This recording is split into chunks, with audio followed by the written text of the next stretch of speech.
And ఇప్పుడు topic images in CSS. సిఎస్ఎస్లో మనం ఇమేజెస్ని ఎలా చూపించగలం, అలాగే ఇమేజెస్కి స్టైలింగ్ అనేది ఎలా అప్లై చేయగలం ఇప్పుడు చూద్దాం. ఫర్ ఎగ్జాంపుల్ నేను ఒక డివ్ తీసుకొని ఈ డివ్కి ఒక క్లాస్ అట్రిబ్యూట్తో పిక్చర్ బాక్స్ అని ఒక పేరు పెట్టాను. సేవ్ చేసి మన సిఎస్ఎస్లో ఈ పిక్చర్ బాక్స్ ఒక బార్డర్ ఇచ్చాను 2 పిక్సెల్తో సాలిడ్ బ్లాక్. ఇప్పుడు చూడండి, మన డివ్ ఎలిమెంట్, ఈ క్లాస్ డివ్ ఎలిమెంట్ ఉంది కదా పిక్చర్ బాక్స్, దీనికి ఒక బార్డర్ అనేది ఫామ్ అవుతుంది ఇలా. సో ఇప్పుడు ఈ డివ్ లోపల ఒక ఇమేజ్ తీసుకుంటాను. నా దగ్గర కొన్ని కలెక్షన్ ఆఫ్ ఇమేజెస్ ఉన్నాయి. ఈ ప్రాజెక్ట్ ఇమేజెస్ ఫోల్డర్లో నేను ఒక ఇమేజ్ అనేది సెలెక్ట్ చేసుకుంటాను. దానికి ఇమేజ్ ట్యాగ్ తీసుకొని సోర్స్ లోపల అంటే ఇమేజ్ పాత్ ఎక్కడుంది, ప్రాజెక్ట్ ఇమేజెస్ అనే ఫోల్డర్ లోపల ఈ CC6 అనే పేరుతో జేపీజీ ఫార్మాట్లో ఒక ఇమేజ్ ఉంది. ఇది సెలెక్ట్ చేసుకొని ఆల్టర్నేటివ్గా శాంపుల్ ఇమేజ్ అని ఒక పేరు పెట్టి సేవ్ చేసి ఇక్కడ అవుట్పుట్లోకి వెళ్ళి రిఫ్రెష్ చేస్తే చూడండి, నా దగ్గర ఒక ఇమేజ్ ఉంది, ఒక బార్డర్ కూడా ఫామ్ అయింది. అంటే మన డివ్ తాలూకు బార్డర్ ఇది. ఓకే, ఇప్పుడు ఏం చేస్తారంటే ఈ డివ్ ఉంది కదా, ఈ డివ్కి ఒక మెజర్మెంట్ ఇస్తారు. అంటే ఈ పిక్చర్ బాక్స్కి ఈ మెజర్మెంట్ ఏంటంటే విడ్త్ ఒక 300 పిక్సెల్ అండ్ హైట్ కూడా ఒక 300 పిక్సెల్, అంటే ఒక స్క్వేర్ బాక్స్ ఫామ్ చేశారు. సేవ్ చేస్తే చూడండి, ఇలా ఒక స్క్వేర్ బాక్స్ ఉంది. కాకపోతే ఇక్కడ పాయింట్ ఏంటంటే ఈ ఇమేజ్ అనేది ఈ బాక్స్ లోపల కరెక్ట్గా ఫిట్ అయ్యేటట్టు. సో దానికోసం మనం ఏం చేయొచ్చు అంటే ఈ ఇమేజ్కి కూడా ఒక క్లాస్ ఇచ్చి, అంటే ఇమేజ్కి ఒక పేరు పెడుతున్నాను. ఈ ట్యాగ్కి క్లాస్ అట్రిబ్యూట్ తీసుకొని మనం ఏదైనా పేరు ఇవ్వచ్చు. ఇక్కడ నేను ఏం చేస్తానంటే మెన్ ఇమేజ్ అని రాశాను. అంటే ఇప్పుడు ఈ ఎలిమెంట్ని మనం టార్గెట్ చేయడం సింపుల్ అవుతుంది, అందుకని ఒక క్లాస్ అట్రిబ్యూట్ తీసుకొని ఒక పేరు ఇచ్చారు. ఇప్పుడు మనం ఇమేజ్ ఎలిమెంట్ని టార్గెట్ చేసి లైక్ క్లాస్ మెన్ ఇమేజ్ కదా, మెన్ ఇమేజ్, ఈ ఎలిమెంట్ని టార్గెట్ చేసి సింపుల్గా విడ్త్ 100% అని ఇస్తే ఈ కంటైనర్ అంటే పేరెంట్ కంటైనర్ ఏదైతే ఉందో ఈ పిక్చర్ బాక్స్ అనేది ఈ ఇమేజ్ ఎలిమెంట్కి పేరెంట్ ఎలిమెంట్ కదా.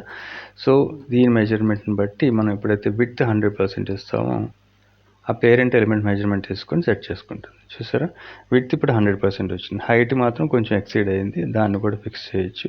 ఇక్కడ మనం హైట్ అనేది కూడా 100% ఇస్తే ఇప్పుడు కరెక్ట్గా ఆ ఇమేజ్ అనేది మన బాక్స్లో పర్ఫెక్ట్గా ఫిట్ అవుతుంది. చూసారా ఇలా. సో ఇలా మనకు కావాల్సిన సైజులో ఇమేజెస్ అనేవి చూపించవచ్చు. సో నెక్స్ట్ మనం బ్యాక్గ్రౌండ్ ఇమేజెస్ ఎలా సెట్ చేయొచ్చు చూద్దాం. సో దానికోసం నేను గూగుల్లోకి వెళ్ళి ఒక ఇమేజెస్ ఏదైనా ఒక ర్యాండమ్ ఇమేజ్ ఒకటి సెలెక్ట్ చేస్తాను. ఓకే, ఈ ఇమేజ్ ఒకటి సెలెక్ట్ చేసి ఈ ఇమేజ్ బ్యాక్గ్రౌండ్లో చూపించాలంటే మనకి దీని URL లింక్ కావాలి కాబట్టి దీని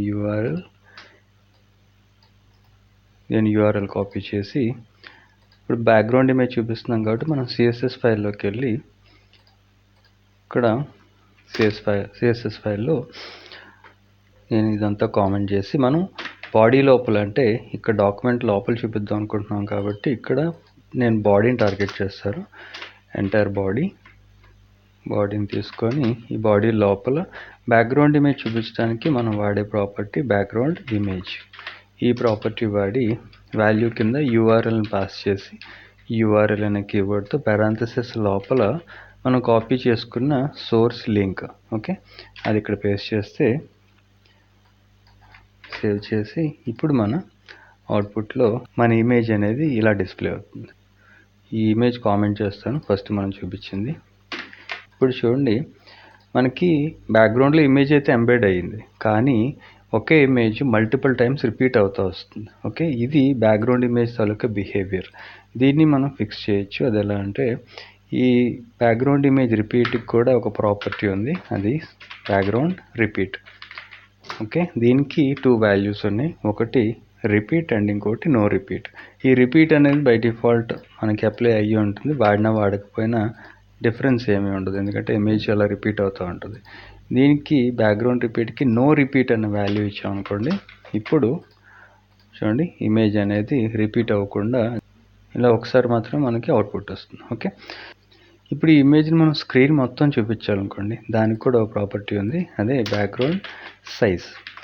ఈ బ్యాక్గ్రౌండ్ సైజ్కి మనం కవర్ అనే ఒక వాల్యూ ఇస్తే ఇప్పుడు ఈ స్క్రీన్ మొత్తం మనకి బ్యాక్గ్రౌండ్ ఇమేజ్ కింద ఫిక్స్ అయ్యి మనకు అవుట్పుట్ ఇలా వస్తుంది.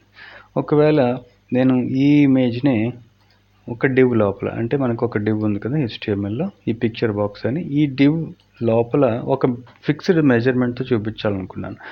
అది ఎలాగంటే ఇప్పుడు ఈ డివ్ని టార్గెట్ చేసి ఇదంతా కామెంట్ చేస్తాను. ఇప్పుడు మనం టార్గెట్ చేయాల్సింది ఈ పిక్చర్ బాక్స్. ఇప్పుడు ఈ పిక్చర్ బాక్స్ లోపల నేను సింపుల్గా బ్యాక్గ్రౌండ్ ఇమేజ్ అనే ప్రాపర్టీ తీసుకొని మళ్ళీ URL అనే వాల్యూకి మనం సోర్స్ లింక్ పాస్ చేస్తే సరిపోతుంది. ఓకే, అండ్ దీని మెజర్మెంట్ ఎంత, ఇప్పుడు విడ్త్ 300, హైట్ 300.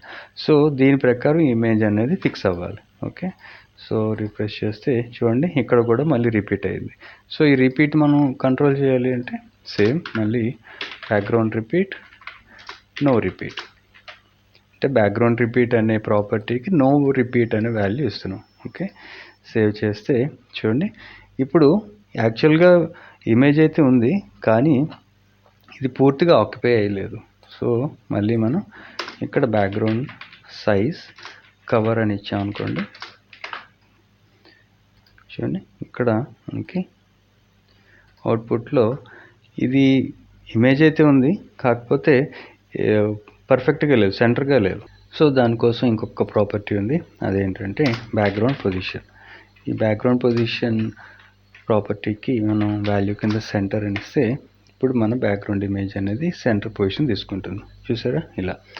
సో ఇలా మనం కొన్ని properties like background image, background repeat, background size and background position, so ఈ ప్రాపర్టీస్తో మనకి కావాల్సిన ఏరియాలో మన డాక్యుమెంట్ ఆర్ మన ప్రాజెక్ట్ లోపల బ్యాక్గ్రౌండ్ ఇమేజెస్ అనేవి ఇలా ప్రజెంట్ చేయొచ్చు. ఓకే.